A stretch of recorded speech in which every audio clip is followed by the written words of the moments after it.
Hello, friends. So, in the last video, we discussed sexuality, and we could call that the old paradigm sexuality, or the old earth sexuality. In this video, the conclusion of chapter 2, we're going to talk about new earth sexuality, new paradigm sexuality, however you want to say it. Age of Aquarius sexuality. But what I'm going to do is start off with the last paragraph from the last video so you'll know what we're moving into. And then we'll go from there. In this great awakening that the human species is undergoing, we are being guided by our higher consciousness to face the shadows within, to face the false sense of self we have been identifying with. We are being led out of the darkness of the imposed sickness, disease, and ignorance, and into the light of awareness, acceptance, and empowerment. Through experiencing aspects of ourselves with a conscious awareness, we will discover things about ourselves that we didn't even know were beneath the surface. Those things that have been measured against us, what has been deemed acceptable and appropriate by a distorted society, by distorted cultures, by the outdated belief systems, and by all those who prefer you to remain ignorantly unaware, all the while believing you have been aware this whole time. There's nothing like the weapon of the precise amount of false flattery. What we will find beneath the surface of the false personifications and ignorance is a most powerful truth force in the depths of our souls that has been waiting for eons to be unbound and unbridled. It is the primal force of creation, the primal force of sexuality, the primal force of every living thing. It is truly a force to be reckoned with. Sexuality is the primal mental, physical, and spiritual expression of the God Force energy, the Christ consciousness, the universe. Our awareness of this truth will be unleashed like an encompassing blaze, incinerating all the lies, the manipulations, the guilt, the shame, the ignorance that has been oppressing humanity for far too long. What I was shown in the vision regarding sexuality is that humanity will no longer be driven by this oppression and repression of emotions and desires that causes outward expression of raging violence toward oneself and others, but will be freed from the shackles of enslavement and will embrace our true divine essence in all its form and glory.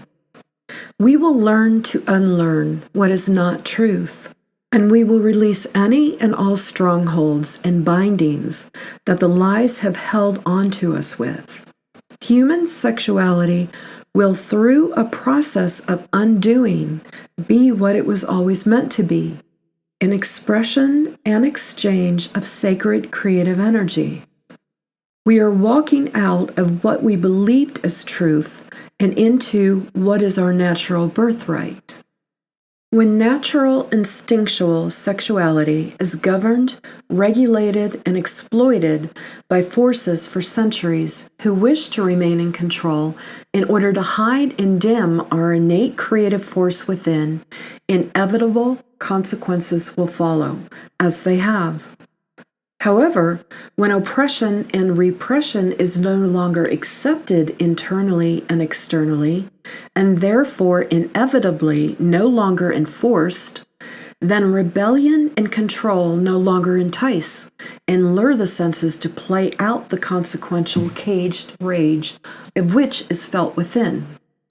Humans will release the need for violent control through outward acts of rage, such as rape, molestation, sexual mutilation, sexual harassment, self-destruction, and war.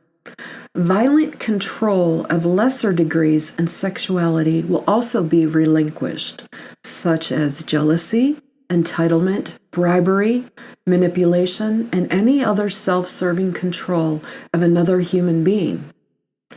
You may be thinking, what will sexuality look like then? Let's talk about that. Our primal instinctual sexuality knows no color, nor race, religion, gender, age, or status. It knows no familial traditions, no bred cultures, no prejudice, no discrimination, no outdated belief systems. It cannot be successfully governed or regulated, restricted, exploited, repressed, or hidden. It only knows expression of self. To be or not to be has never been the question, for you can only be what you already are. Sexuality will be expressed in its purest form of primal instinctual desire and creation. It will be revered as an exchange of sacred energy between individuals and within oneself. An exchange of unconditional authenticity and acceptance. An exchange of oneness. A sacred exchange of mind, body, soul, and spirit. There will be no need for insecurities or embarrassment of our physical bodies, no fears of rejection, no fears of ridicule or judgment, no fears of inadequacy. Fears of authentic expression will be released and forgotten. Fears of guilt, shame, and blame will no longer dictate our sexual instincts and desires. Fears that cause jealousy and manipulation will dissipate. Fears that burden our hearts with inherited traditions and obligations will be surrendered. There will be no need for self-imposed prisons of chastity born from the enslavement of that which is deemed proper and respectable by cultural expectations and demands. The only respect that will be considered is the respect of one's own true self. The honoring of the masculine and feminine sacred energy in every one of us. The honoring of our individual expression of freedom of the God force within. No more shadows will be cast upon the natural instinctual sexual energy of our own soul. There will be nothing more to hide and nothing more to fear once the elusive chains are broken. We will re-enter the Garden of Eden and eat of its fruit, the fruit of truth and knowledge. Damnation isn't born from taking ownership of our Christ consciousness, eating of the fruit from the tree of life. It is born from falling into the snare of shame. It is our belief in that imposed shame that makes it so. But those beliefs will be shattered. There will be liberation of expression, liberation to feel, liberation to give, liberation to receive, and liberation to freely love. There will be no need to speak of the right to choose, because freedom from imposed limitations, whether they be self-imposed or otherwise, will be the only conscious choice there is. Our evolution through this awakening process demands of us to shed the layers of thick skin that has kept us so neatly wrapped in the false sense of security that mental imprisonment so generously lends. The masculine energy will feel free to express their deepest emotions, their deepest fears, their deepest desires without judgment or shame. They will own the pure love within themselves and feel free to give of it and to receive. The feminine energy will feel free to use their voice, to speak their thoughts, their ideas, their innate intuition without fear and dismissal. They will own the truth and power within themselves and feel free to share it and to receive. Both masculine and feminine energies will also learn how to harness, explore, and master their own creative sexual energy through sexual pleasure. They will accept and value their own bodies and sexual power they possess within, and draw upon it to create beautiful, living, magical manifestations. They will share their creative sexual energy with the world in a myriad of ways and create beautiful, living, magical manifestations for all to partake of. You know the saying, you never really know what you've got until it's gone?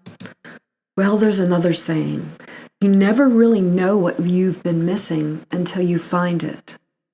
The truth of sexuality, our creative essence, our primal desires, is currently being unveiled whether you consciously realize it or not. The veil is being lifted and will continue until the truth of our spiritual birthright will no longer be denied, oppressed, or distorted.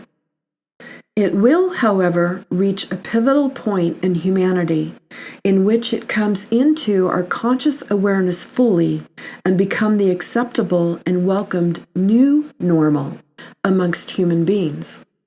The human species will greatly evolve in its sexuality and therefore greatly achieve wholeness within and without. This one aspect of truth and awareness will positively affect humanity more than any discovery, any cure, any invention, or any remedy that has ever occurred in human history. When you understand that our primal instinctual sexuality, in its purest, rawest form, is the creative life force energy that causes us to breathe, then what is left to shame? Nothing. This concludes the last portion of Chapter 2. I'm sending you all lots of love, lots of light, and lots of activation energy.